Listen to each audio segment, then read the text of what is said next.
پچھلی دفعہ گفتگو کنکلوڈ ہوئی تھی سیدنا ابراہیم خلیل اللہ علیہ الصلاۃ والسلام کے حوالے سے کہ اللہ تعالیٰ نے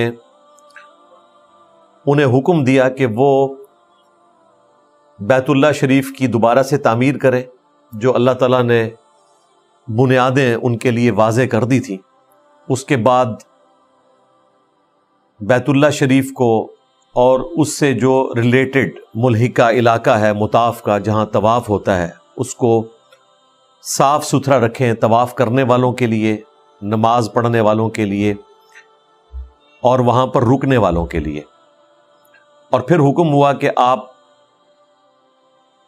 اعلان کریں اور اللہ تعالیٰ آپ کی آواز پہنچا دے گا مرزانہ طور پر، یا پھر حالات و واقعات ایسے فیوریبل کرے گا کہ آپ دیکھیں گے کہ لوگ دور دراز سے حج کے لیے بیت اللہ شریف کا سفر اختیار کریں گے، پیدل بھی اور دبلی پتلی اونٹنیوں پر بھی، یعنی اتنی دور سے آئیں گے کہ وہ اونٹنیاں سفر کے دوران پتلی ہو جائیں گی۔ وہی گفتگو اب آگے چل رہی ہے۔ اعوذ باللہ من الشیطان الرجیم، بسم اللہ الرحمن الرحیم۔ لیشہدوا منافع لہم، تاکہ جو لوگ حج کے لیے آئیں وہ اپنا جو دینی اور دنیاوی فائدہ ہے اس کے لیے وہاں پر حاضر ہوں۔ لوگ کاروبار بھی کرتے تھے، ایون آج تک ایسا ہوتا ہے کہ کئی لوگ حج کے لیے وہاں آتے ہیں، بدو لوگ بھی اور قریبی ملکوں سے، جو اپنی چیزیں بیچنے کے لیے وہاں لے آتے ہیں۔ ان کو اجازت دی گئی ہے کہ وہ بقیہ کے دنوں میں اپنی تجارت کا معاملہ بھی ساتھ لے کے چل سکتے ہیں۔ کئی جانور بیچنے والے آئے ہوتے ہیں، ظاہر ہے ان کا تو کاروبار ہے اتنا بڑے لیول کا، لاکھوں بھیڑیں اور بکریاں قربان ہوتی ہیں ہر سال حج کے موقع پر، تو ان کا بھی کاروبار وابستہ ہے۔ وَيَذْكُرُ اسْمَ اللَّهِ فِي أَيَّامٍ مَّعْلُومَاتٍ، اور جو لوگ وہاں پر آئیں وہ ذکر کریں اللہ تعالیٰ کا مقررہ دنوں میں۔ اب یہ جو ایام معلومات ہیں اس کے بارے میں مختلف اقوال ملتے ہیں۔ صحیح بخاری میں موجود ہے، حضرت عبداللہ ابن عباس رضی اللہ تعالیٰ عنہما کہتے ہیں کہ اس سے مراد ذوالحجہ کے پہلے 10 دن ہیں۔ بعض کے نزدیک اس سے مراد ایام تشریق ہیں، یعنی عید کا دن 10 ذوالحجہ اور اس کے ساتھ مزید 3 دن اور بعض کے نزدیک ایام النہر ہیں، یعنی جو قربانی کے دن ہیں، 10 ذوالحجہ کا دن اور اس کے ساتھ مزید 2 دن اور 11 اور 12 ذوالحجہ۔ اور یہی مضبوط قول لگتا ہے، کیونکہ جو آیت کا اسلوب ہے وہ یہی بتا رہا ہے، کیونکہ اس میں قربانی کا ذکر ہے کہ وہ اللہ کا ذکر کریں۔ ویسے تو اس پورے عشرے میں ذکر کیا جاتا ہے، میں نے آپ کو پچھلی دفعہ بتایا تھا کہ بخاری میں حدیث موجود ہے کہ یہ 10 دن ایسے ہیں کہ ان میں کیے ہوئے اعمال کو کوئی اور شخص نہیں پہنچ سکتا سوائے اس شخص کے کہ جو جہاد کے لیے نکلے اور واپسی پہ نہ اس کا مال واپس آئے نہ جان واپس آئے، وہ اعمال میں بڑھ سکتا ہے۔ باقی جنہوں نے ان 10 دنوں میں عبادت کی ان کے مرتبے کو کوئی دوسرا شخص نہیں پہنچ سکتا۔ لیکن جو یہ قربانی کے حوالے سے اس میں ذکر آیا، فی ایام معلومات علی ما رزقہم من بہیمۃ الانعام، تاکہ وہ مقررہ دنوں میں اللہ کا ذکر کریں ان جانوروں پر ذبح کے وقت جو چوپائے اللہ تعالیٰ نے ان کو عطا کیے ہیں رزق کے طور پر۔ بہیمۃ الانعام سورۃ الانعام میں گزر چکے کہ وہ 4 طرح کے جانور ہیں۔ نمبر 1 بھیڑ، نمبر 2 بکری، اور بکرا بھی ظاہر اس میں شامل ہے، نمبر 3 گائے، اور نمبر 4 اونٹ۔ یہ 4 ہیں بہیمۃ الانعام، اور اسی کیٹیگری میں باقی جانور بھی فال کرتے ہیں، جس طرح بھینس ہے وہ بھی بہیمۃ الانعام ہے، پالتو جانور ہے۔ اس پہ اجماع امت ہے۔ امام ابن المنذر کی کتاب ہے کتاب الاجماع، پہلے 300 سال میں لکھی گئی، اس میں آلموسٹ کوئی 750 چیزوں پہ جو اجماع ہے وہ نقل کیا گیا۔ اس میں ایک اجماع کے طور پر بات یہ بھی نقل کی گئی کہ بھینس زکوٰۃ کے حوالے سے گائے کے حکم میں داخل ہے،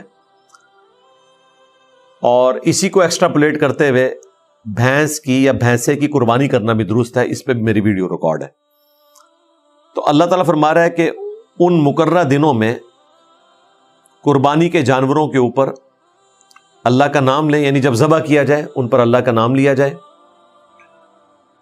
فَكُلُوا مِنْهَا، پس کھاؤ اس میں سے، فَأَطْعِمُوا الْبَائِسَ الْفَقِيرَ، اور کھلاؤ مصیبت زدہ لوگوں کو بھی اور محتاجوں کو بھی۔ اسی سے ایک چیز ڈیڈکٹ کی جاتی ہے کہ آپ نے قربانی کے گوشت کے کچھ حصے کر لینے ہیں، 2 کریں، 3 کریں، 4، ڈپینڈنگ اپان، اور ظاہر ہے کہ یہ ایک افضلیت کے پوائنٹ آف ویو سے ہے، اس میں سے کچھ کھلائیں آپ جو مصیبت زدہ لوگ ہیں، یعنی جو کمزور ہیں، تکلیف میں ہیں، اور محتاجوں کو بھی۔ حتیٰ کہ بخاری مسلم میں آتا ہے کہ ایک دفعہ قحط پڑ گیا تو نبی علیہ السلام نے پھر حکم دیا کہ 3 دن سے زیادہ کوئی بھی قربانی کا گوشت اپنے گھر نہیں رکھے گا، صدقہ اور خیرات کرنا ہوگا۔ لوگ گوشت کو خشک کر لیا کرتے تھے دھوپ میں سکھا کے۔ آج بھی کئی لوگ ہیں جو اس فن کو جانتے ہیں، وہ باریک اس کی قطریں کاٹ لیتے ہیں، اسے دھوپ میں خشک کر لیتے ہیں۔ آپ اس کو بھلے 3 مہینے بعد پکائیں، 5 مہینے بعد وہ تازے کا تازہ رہتا ہے۔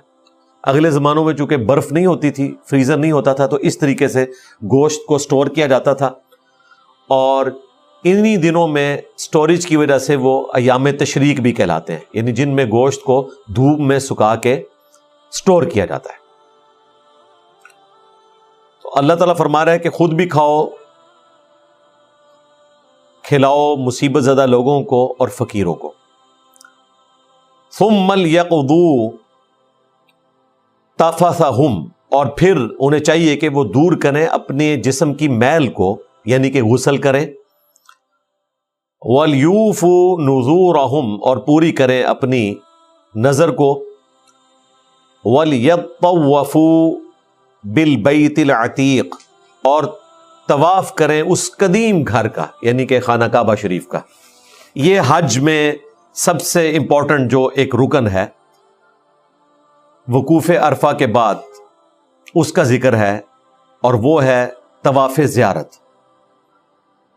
جس کے بغیر حج مکمل نہیں ہے، اور وہ عام کپڑوں میں ہوتا ہے، وہ احرام کی حالت میں نہیں ہوتا۔ ترتیب اس کی یہ ہے کہ جو بھی حاجی ہیں، حج قران کرنے والے ہوں یا حج تمتع کرنے والے ہوں، جنہوں نے عمرہ بھی ساتھ شامل کرنا ہوتا ہے۔ قران میں بھی عمرہ ہے لیکن اس کے بعد احرام نہیں کھولا جاتا، لیکن تمتع میں دوبارہ سے احرام باندھا جاتا ہے حج کے لیے لاتا۔ 8 ذوالحجہ کو منا میں ان کا پہنچنا ضروری ہے۔ ظہر کی نماز منا کے میدان میں ادا کی جاتی ہے، اور اگلے دن آپ نے فجر کی نماز پڑھ کر منا سے روانہ ہونا ہوتا ہے عرفات کے لیے۔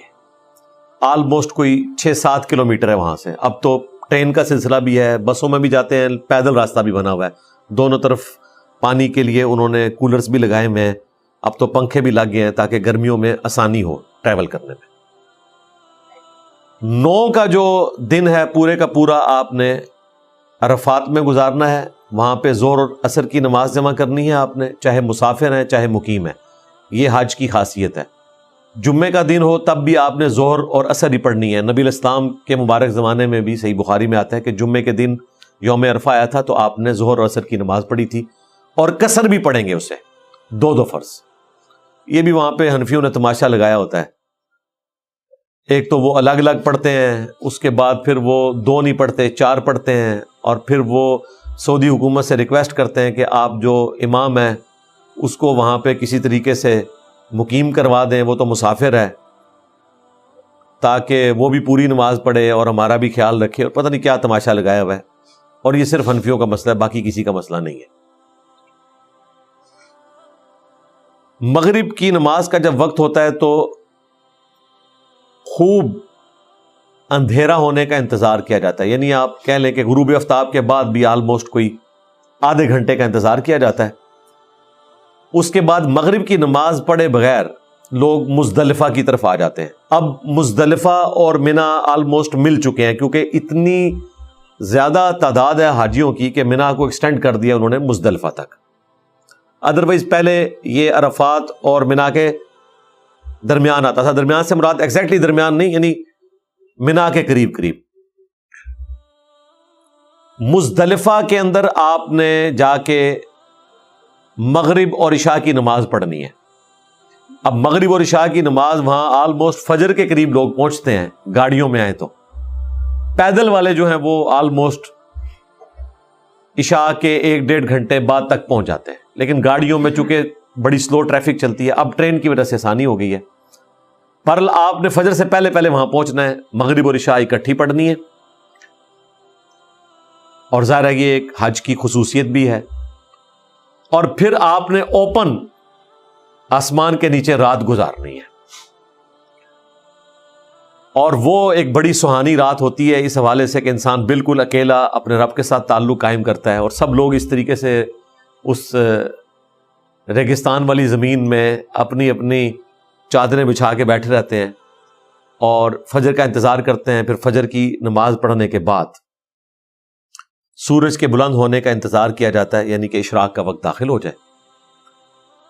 اور وہ صبح جو ہے وہ 10 ذوالحجہ کی ہوتی ہے، یعنی کہ عید کا دن. لیکن حاجیوں کے لیے عید کی نماز نہیں ہے.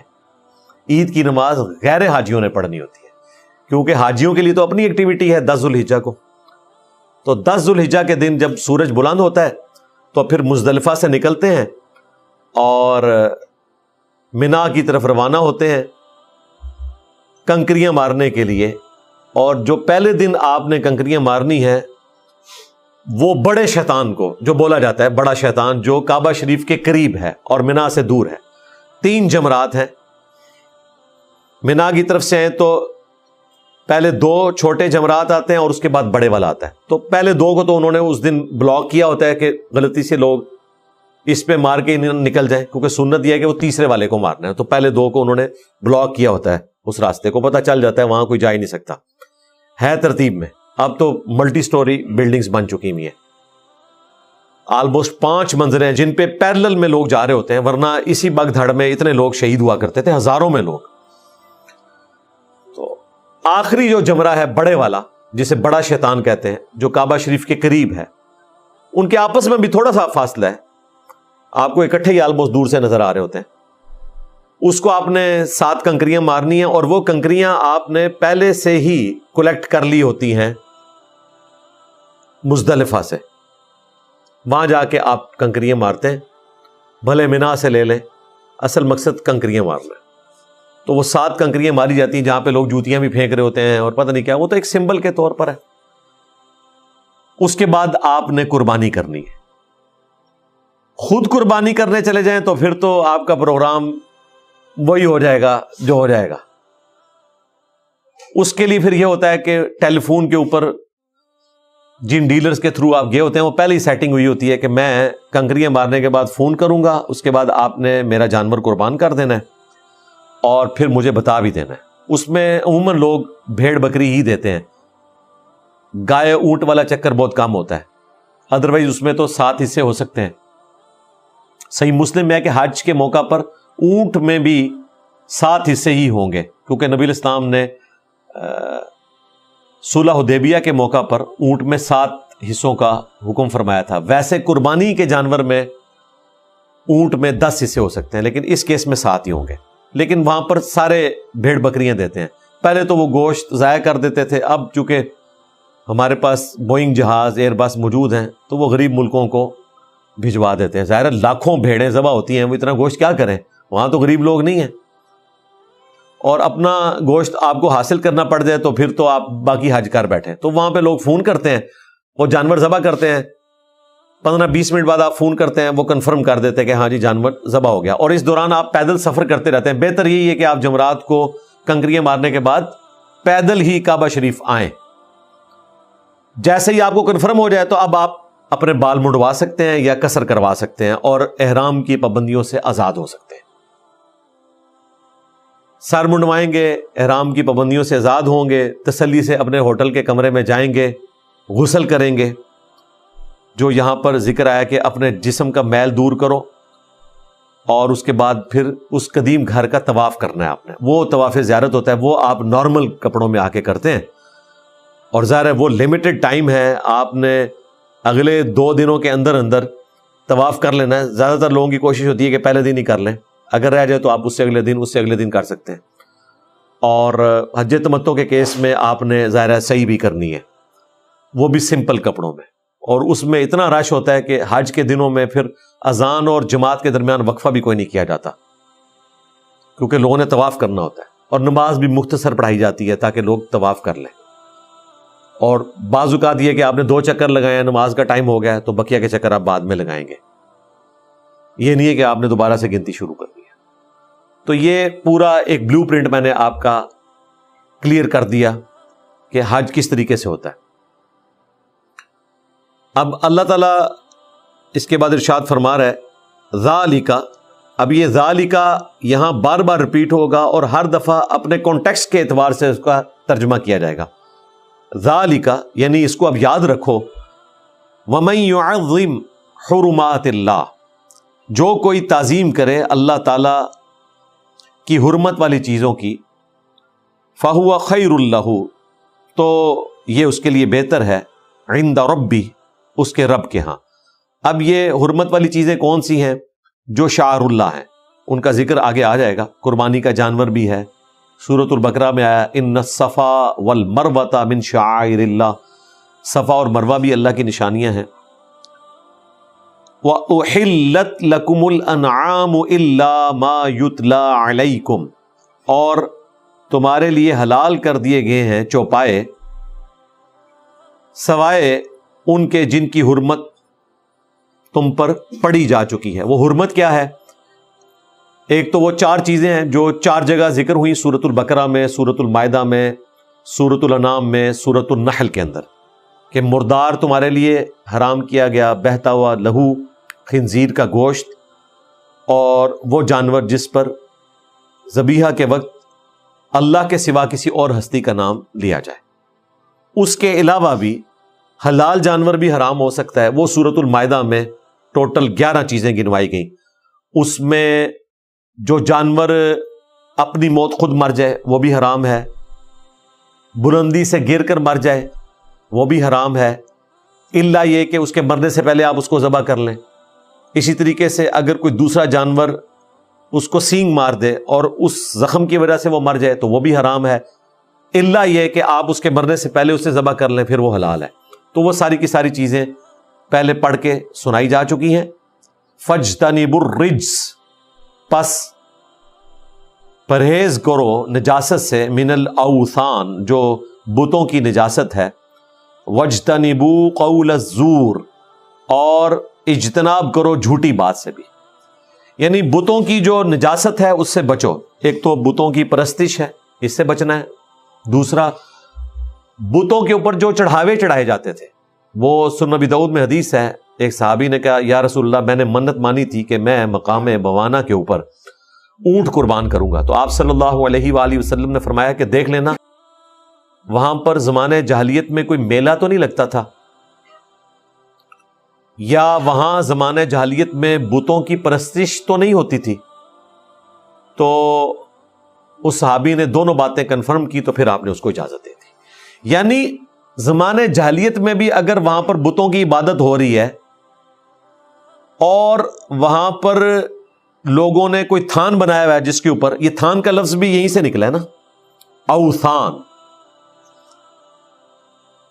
تو نبی اسلام نے منع کر دیا، کہیں اس کو کوئی ریلیٹ نہ کر دے. اور اسی حدیث کے تحت ہمارا یہ عقیدہ ہے کہ جہاں مزارات پر نبی اسلام کی مخالفت پہ تعلیمات دی جاتی ہیں اور بڑے بڑے چبارے نما انہوں نے مزارات بنا لیے ہیں، چبوترے بنا لیے ہیں، گنبد بنا لیے ہیں، ایسی جگہوں پر اللہ کے نام کی قربانی بھی نہ دی جائے، کیونکہ نبی علیہ السلام نے اللہ کے نام کی قربانی سے بھی منع کر دیا تھا نافرمانی کی جگہوں کے اوپر. تو اللہ تعالیٰ فرما رہا ہے بتوں کی نجاست سے بچو اور جھوٹی بات سے بچو. جھوٹ والا معاملہ بڑا کریٹیکل ہے جی. جھوٹ تو ایک طرح سے مسلمانوں میں اس طرح دوڑتا ہے جس طرح خون دوڑ رہا ہے، الا ماشاء اللہ، اس سے بچنا بڑا مشکل ہے، اور یہ گناہ کبیرہ میں آتا ہے، کیونکہ اس کے اگینسٹ ہم سچائی کی گواہی دیتے ہیں۔ سچائی کیا ہے؟ توحید، عقیدہ رسالت، عقیدہ آخرت۔ جھوٹ میں صرف عقیدے کی برائی شامل نہیں ہے، بلکہ عام حالت میں بھی جو اپنے معاملات کے اندر غلط بیانی کی جاتی ہے، یہ بھی جھوٹ کی کیٹیگری میں ہے۔ جھوٹی گواہی دینا بھی، ایون آپ کسی کو نہیں ملنا چاہتے اور کوئی آپ کے گھر کے دروازے پہ آیا ہے اور آپ اپنے بچے سے کہتے ہیں کہ اسے جا کے کہو کہ ابو جی یا بابا جان گھر نہیں ہے، تو یہ بھی جھوٹ کی کیٹیگری میں ہے۔ اور گناہ کبیرہ ہونے کی وجہ سے انسان جہنم میں جا سکتا ہے صرف ایک جھوٹ کو نہ چھوڑنے کی وجہ سے۔ پھر جھوٹی گواہی دینا وہ تو بہت بڑی چیز ہے نا، اس میں تو پھر حقوق العباد کے بھی کئی ایک معاملات شامل ہو جائیں گے۔ بخاری مسلم میں حدیث ہے، نبی علیہ السلام صحابہ کرام کو مختلف گناہوں کی وعیدیں سنا رہے تھے کہ اس سے بچو، اس سے بچو، اس سے بچو، اور آپ تکیے پہ ٹیک لگا کے بیٹھے ہوئے تھے۔ پھر نبی علیہ السلام نے اپنی ٹیک چھوڑ دی اور فرمایا جھوٹ نہیں بولنا، جھوٹ نہیں بولنا، جھوٹ نہیں بولنا۔ اور نبی علیہ السلام اس جملے کو اتنی دفعہ ریپیٹ کرتے رہے کہ صحابہ کرام کہتے ہیں کہ ہمارے دل میں خواہش پیدا ہوئی کاش نبی علیہ السلام خاموش ہو جائے، یعنی اتنا ڈر گئے کہ یہ اتنا بڑا گناہ ہے، اور آپ نے ٹیک چھوڑی باقاعدہ اس کے لیے۔ اور حقیقت بات ہے، کاروباری طبقہ ہو یا کوئی شادی شدہ جوڑا ہو یا کوئی ملازم پیشہ بندہ ہو، بہت کم لوگ ہیں جو جھوٹ سے بچتے ہیں، بلکہ فی البدی بول جاتے ہیں۔ لوگوں نے فی البدی حدیثیں بیان کر دی ہیں ممبروں سے، آج کے لوگوں نے نہیں، سینکڑوں سال پہلے بھی لوگوں نے بیان کر دی۔ امام مسلم نے صحیح مسلم کے مقدمے میں لکھا ہے کہ میں نے سب سے زیادہ جھوٹ بولنے والا نیک لوگوں کو پایا ہے، فی البدی ان کی زبان پہ جھوٹ جاری ہو جاتا ہے۔ کئی تابعین کا ذکر کیا گیا کہ ان کے نیک ہونے پر اتفاق تھا، لیکن اس پہ بھی اتفاق تھا، امام مسلم کہتے ہیں کہ ان سے حدیث کوئی نہیں لی جائے گی، کیونکہ حدیث کے معاملے میں بیچارے جو ہیں وہ کمزور ہیں، سنی سنائی بات بھی آگے بیان کر دیتے ہیں۔ اور ظاہر ہے نبی الاسلام کے کیس میں تو ایک سینسٹیو معاملہ ہے۔ بخاری مسلم میں حدیث ہے، جس نے میری طرف کوئی جھوٹی بات منسوب کی وہ اپنا مقام جہنم میں دیکھ لے۔ بلکہ مسلم شریف میں تو یہ بھی الفاظ ہیں کہ میری طرف جو بات منسوب کرتے ہو اس کو عام باتوں کی طرح نہ سمجھنا کہ آپ نے کسی عام بندے کی طرف کوئی بات منسوب کر دی ہے، وہ بھی جھوٹ ہے، لیکن یہ اتنا بڑا جھوٹ ہے کہ تمہیں جہنم میں لے جائے گا، بڑا سینسٹیو معاملہ ہے۔ تو اللہ تعالی ہمیں جھوٹ کے فتنے سے، اس گناہ سے بچائے۔ بسا اوقات کسی کے فتنے سے بچنے کے لیے جھوٹ بولنا پڑ جاتا ہے، اس میں بھی ایز اے لاسٹ ریزارٹ آپ کو توریہ کرنے کی اجازت ہے، یعنی زو معنی کو جملہ بولیں جس کے دونوں طرف مطلب جاتے ہوں تاکہ آپ جھوٹ سے بچیں، لیکن پوری زندگی آپ نے توریہ پہ نہیں گزارنی، جہاں واقعتاً ضرورت پڑ جائے۔ وہ بخاری مسلم میں موجود ہے، نبی علیہ السلام نے 3 موقع کے اوپر اجازت دی ہے۔ ایک تو جنگ کے موقع پر، ظاہر ہے بخاری مسلم میں حدیث ہے الگ سے کہ جنگ دھوکے کا نام ہے۔ دوسرا 2 بندوں میں صلح کروانے کے لیے، ایک دوسرے کے لیے دل میں اچھے جذبات پیدا کرنے کے لیے انسان کہہ سکتا ہے تاکہ فتنہ جو ہے وہ دب جائے۔ اور تیسرا میاں بیوی کا جو معاملہ ہے وہ آپس میں بسا اوقات بڑے وہمی قسم کے مرد ہوتے ہیں، بال کی کھال اتارنے والے، کوئی نقصان ہو گیا گھر میں، اب بیوی کو پتا ہے اگر میں نے بچے کا نام لیا تو وہ اس کی ہڈی پسلی توڑ دے گا، ایسے پاگل قسم کے بھی باپ ہوتے ہیں، اس سے زیادہ نقصان کر بیٹھتے ہیں، تو پھر اس کے لیے توریتاً کوئی بات کر دی جائے تاکہ اس فتنے کو دبایا جائے۔ باقی عام حالت میں آپ غلط بیانی نہیں کر سکتے۔ اور یہ اکثر آپ نے سنا ہوگا کہ جی میں نے بات کی تھی، وعدہ تو نہیں کیا تھا۔ جب آپ نے بات کی تو وعدہ ہو گیا، پورا نہیں کیا، وعدہ خلافی ہوئی، اور اگر آپ کا پہلے ہی ارادہ تھا کہ میں نے پورا نہیں کرنا تو آپ کذاب بھی ڈکلیئر ہو گئے۔ وعدہ خلافی کا تو گناہ تھا، وہ بھی گناہ کبیرہ۔ 10 کمانڈمنٹس میں ایک کمانڈ یہ بھی ہے، وَأَوْفُوا بِالْعَهْدِ إِنَّ الْعَهْدَ كَانَ مَسْئُولًا، اور عہد کو پورا کرو، بے شک عہد کے بارے میں تم سے پوچھا جائے گا۔ عہد توڑنے کا گناہ علیحدہ سے، جھوٹ بولنا، مثلاً آپ نے کسی کو کہا کہ میں عصر کی نماز فلاں مسجد میں پڑھوں گا اور اس کا آپ کے ساتھ کوئی معاملہ تھا, کوئی ملاقات کا تھا, اور دل میں اسی وقت نیت ہے کہ میں کوئی نہیں جاؤں گا, تو وعدہ خلافی بھی ہوگی, جھوٹ بھی ہوگا. آپ نے اب عصر کی نماز وہاں پڑھنی ہے, اگر نہیں پڑھ سک رہے تو پہلے انفارم کریں گے فون پہ کہ جی میرا یہ مسئلہ بن گیا, میں نہیں آ سکتا, ادروائز آپ گناہ گار لکھے جائیں گے. تو یہ جھوٹ کا معاملہ بہت سینسٹیو ہے. قرآن میں جھوٹے پہ اللہ کی لعنت آئی ہے, لعنت اللہ علی الکاذبین, جھوٹوں پہ اللہ کی لعنت ہے.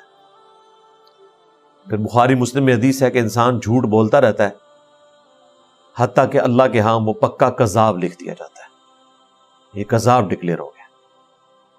اور جھوٹ انسان کو تباہ و برباد کر دیتا ہے, سچائی انسان کو نجات دیتی ہے. انسان سچ بولتا رہتا ہے حتیٰ کہ اللہ کے ہاں صادق اور صدیق لکھ دیا جاتا ہے.